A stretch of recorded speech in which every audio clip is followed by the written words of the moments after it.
Av nein. Auf iş nein. Suyumuz yok. Çoktandır böyle su hiç yok. 3 aydır susuz abi su istiyoruz yani. Hayvanlarımız biz hepimiz susuzuz. Ağaçlarımız da hep susuz. Ne var ya her gün Tankerlerle su getiriyoruz. Tabii tanker getirmesi de yani her hafta bir tane getiriyoruz.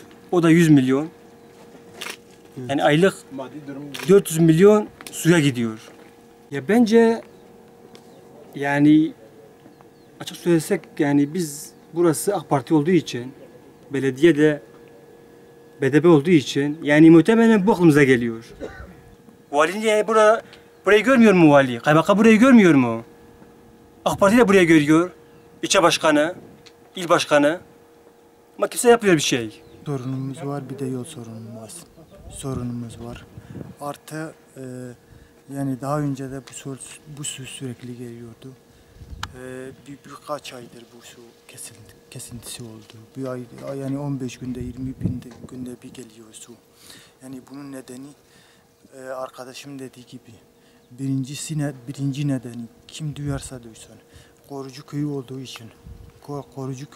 için ve ikincisi burası Mardin BDP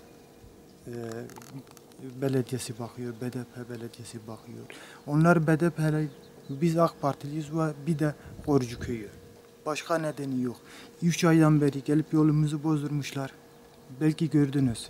Yani ne çıkılabiliyor ne inilebiliyor. Kimsenin umurunda değil. Yani sağ olsun Sayın Cumhurbaşkanımız bizi BDP'ye teslim etti ve gitti. Yani elini çektikten sonra olan oldu. Daha önce de böyle bir şey yoktu. BDP kazandı, belediyeyi kazandı. Artık bizim de çekeceğimiz çile işte budur. Yani suyumuz yok, yolumuz yok. arabası olan gidip arabayla getiriyor.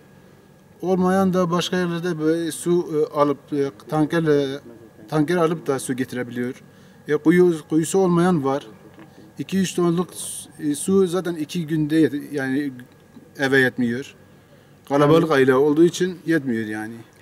Su basıncı düşük gördükleri için Mardin'e giden su Mardin'e gidebiliyor ama bizim depo biraz daha yüksek olduğu için bizim depoya su gitmiyor. Basıncı biraz daha artırsalar düzenli eski zamana göre bu basıncı düzenli yapmış olsalar bizim depoya da gider.